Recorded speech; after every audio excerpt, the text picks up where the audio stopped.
Hi friends, ഒരു ഇടവേളയ്ക്ക് ശേഷം ഞാൻ ജി എസ് ടിയെ പറ്റിയുള്ള വീഡിയോസ് വീണ്ടും ചെയ്യുകയാണ്. ഞാനിപ്പോൾ ഓവർസീസാണ്, ഒരു കമ്പനിയുടെ ഗ്രൂപ്പ് ഫിനാൻസറായിട്ട് ജോലി ചെയ്യുകയാണ്. നാട്ടിൽ എൻ്റെ ചില ക്ലയൻറ്റ്സ് എന്നോട് പറയുണ്ടായി ജി എസ് ടിയെ പറ്റിയുള്ള ഇൻഫർമേഷൻസ് ഷെയർ ചെയ്യുന്നത് തുടരണമെന്ന്. അങ്ങനെ വീണ്ടും ജി എസ് ടിയെ പറ്റിയുള്ള വീഡിയോസ് ഞാൻ റീസ്റ്റാർട്ട് ചെയ്യുകയാണ്. എൻ്റെ ഈ ചാനൽ ഇഷ്ടപ്പെട്ടാൽ ലൈക്കും സബ്സ്ക്രൈബും ചെയ്യാൻ മറക്കരുത്. നോട്ടിഫിക്കേഷൻസ് ലഭിക്കാനായിട്ട് ആ ബെൽ ബട്ടൺ കൂടെ ഒന്ന് അമർത്തിക്കണം. ഓക്കെ, നമുക്ക് വീഡിയോയിലേക്ക് കിടക്കാം.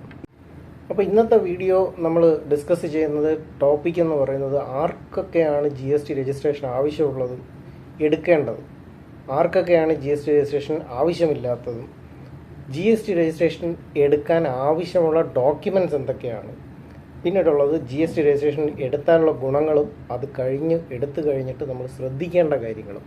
ഇത്തരം കാര്യങ്ങളാണ് നമ്മൾ ഇന്നത്തെ ഈ വീഡിയോയിൽ ഡിസ്കസ് ചെയ്യുന്നത്. സോ നമുക്ക് നമ്മുടെ വീഡിയോയിലേക്ക് പോകാം.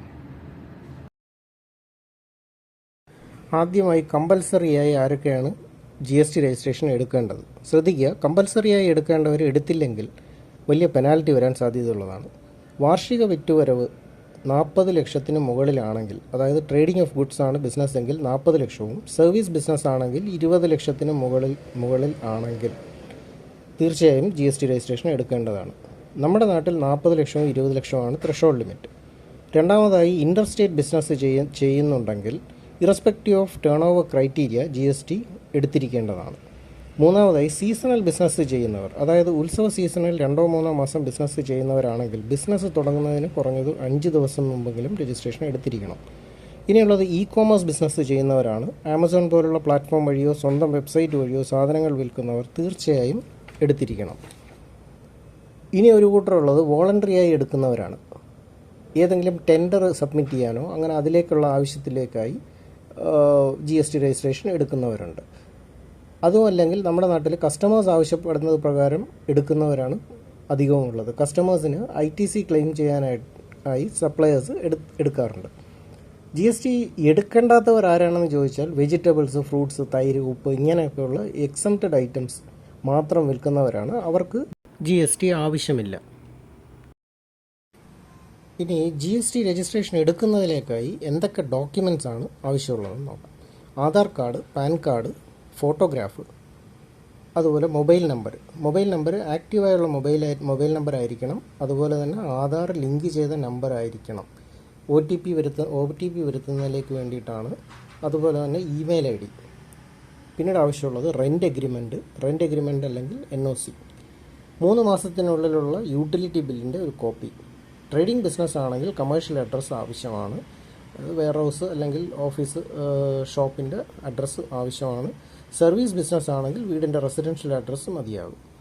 പിന്നീട് വേണ്ടുന്നത് ബാങ്ക് അക്കൗണ്ടിൻ്റെ ഡീറ്റെയിൽസ് ആണ്. അതിന് പാസ്ബുക്കിൻ്റെ ഫ്രണ്ട് പേജോ അല്ലെങ്കിൽ ഒരു ചെക്ക് ലീഫ് ക്യാൻസൽ ചെയ്തിട്ട് അതിൻ്റെ കോപ്പി അറ്റാച്ച് ചെയ്യണം. ഇത്രയും ഉണ്ടെങ്കിൽ ഓൺലൈനായി ആപ്ലിക്കേഷൻ സബ്മിറ്റ് ചെയ്യാം. സാധാരണ 3 ദിവസം അല്ലെങ്കിൽ 7 ദിവസം രജിസ്ട്രേഷൻ കിട്ടും. മാക്സിമം 2 ആഴ്ച. ഈ സമയത്തിനുള്ളിൽ എന്തെങ്കിലും ക്വറി ഉണ്ടെങ്കിൽ അത് നോട്ടീസായി കിട്ടുന്നതാണ്. അതിന് മറുപടി കൊടുക്കണം. ഇനി ട്രേഡിംഗ് ബിസിനസ് ആണെങ്കിൽ സാധാരണഗതിയിൽ ഒരു 80% ഇൻസ്പെക്ഷൻ കണ്ടക്ട് ചെയ്യാറുണ്ട്. അത് നമ്മുടെ ഷോപ്പാണോ അഡ്രസ്സ് കൊടുത്തിരിക്കുന്ന അഡ്രസ്സിൽ അവർ ഇൻസ്പെക്ഷൻ കണ്ടക്ട് ചെയ്യാറുണ്ട്. ജി എസ് ടി എടുത്താലുള്ള ബെനിഫിറ്റ്സ് എന്തൊക്കെയാണെന്നുള്ളതാണ് അടുത്ത് നോക്കുന്നത്. ജി എസ് ടി ഉണ്ടെങ്കിൽ നമ്മൾ വാങ്ങുന്ന സാധനത്തിന് കൊടുക്കുന്ന G S T input tax claim ചെയ്യാം. അപ്പോൾ വിൽക്കുമ്പോൾ കളക്ട് ചെയ്യുന്ന ജി എസ് ടിയിൽ നിന്ന് വാങ്ങുമ്പോൾ കൊടുത്തത് കുറച്ചിട്ട് ബാക്കി അടച്ചാൽ മതിയാവും. കൂടുതൽ കസ്റ്റമേഴ്സ് ഇപ്പോൾ ജി എസ് ടി ഉള്ള സപ്ലൈസിനായി ആണ് ഡീൽ ചെയ്യുന്നത്. അങ്ങനെ നോക്കിയാൽ കൂടുതൽ ബിസിനസ് കിട്ടാനും ഇത് നല്ലതാണ്. അടുത്തതായി ജി എസ് ടി എടുത്തു കഴിഞ്ഞാൽ ശ്രദ്ധിക്കേണ്ട കാര്യങ്ങൾ എന്തൊക്കെയാണെന്ന് നോക്കാം.